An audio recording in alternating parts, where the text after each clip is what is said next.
So we have a 9 kilogram mass that is attached to a spring with a constant of 37 newtons per minute. The damping constant for the system is 6 newtons per second per minute. The mass is moved 1 meter to the right of equilibrium, stretching the spring, and pushed to the left at 2 meters per second. Okay, so let's look at that. We want to first find the equation. So the general form of the equation is m times y double prime plus c times y prime plus ky equals 0. M is going to be the mass, k is a spring constant, and c is a damping constant. So we're given that the mass is 9 kilograms. That's m equals 9. The spring constant is 37. That's going to be k. And then the damping constant is 6. So that's going to be c. Now with the initial conditions, we have that the mass is moved 1 meter to the right of equilibrium. So that's at time 0. It's going to move 1 to the right, so that's positive 1. And then it's pushed to the left at 2 meters per second. So meters per second is a derivative. And so because it's to the left, you need a negative. And it's going to be 2, so negative 2, and then at time 0. So now we have our differential equation. We're going to rewrite this as a quadratic and solve for r using the quadratic formula. And now these roots are going to be the exponents of e. So there's 2 roots. We're going to have 2 separate exponents. Now we want to rewrite this using Euler's identity.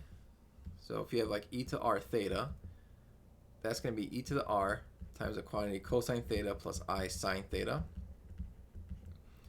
R is going to be negative 1/3, and then don't forget to multiply by x, because this x distributes to both of these pieces.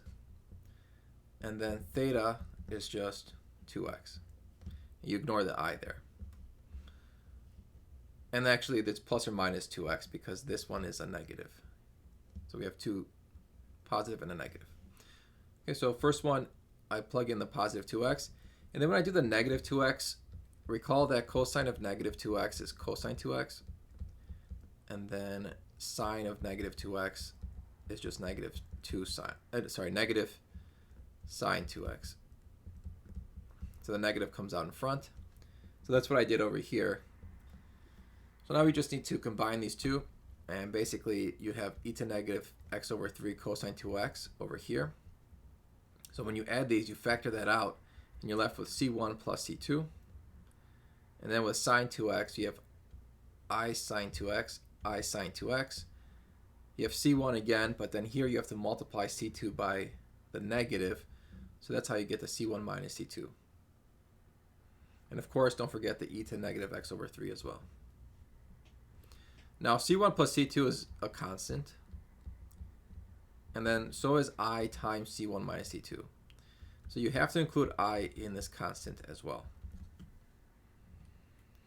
So this is our general solution.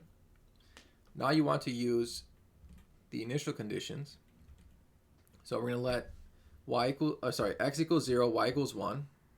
So this becomes 1, this becomes 1, and this whole thing becomes 0. So I'm left with c1 equals 1. And now I decided to factor out a e to negative x over 3. Seems like that might make the calculations easier. Of course, this step is optional. But now we want to take the derivative. So I think taking the derivative of this now looks nicer than the other way. So you have to use a product rule. Derivative of the first times the second plus the derivative of the second times the first. Plug in x equals 0, y equals negative 2. So this becomes 1, this is 1, this is 0, this is 0, this is 1, and this is 1. So basically what you're left with is negative 2 equals negative 1/3 plus 2 times constant 2. So you get the constant is negative 5 over 6. So now I'm just going to go back and replace this constant with negative 5 over 6. Okay, so this is my formula now. And now we want to see when does the mass pass through equilibrium for the second time. So the equilibrium will be, in this case, the x-axis. So the first time is around here. So it's Yeah, it's close to 0.4, 0.5, something like that. And the second time is at 2. So it's going to pass the equilibrium for the second time when x equals 2 seconds. And that's our answer.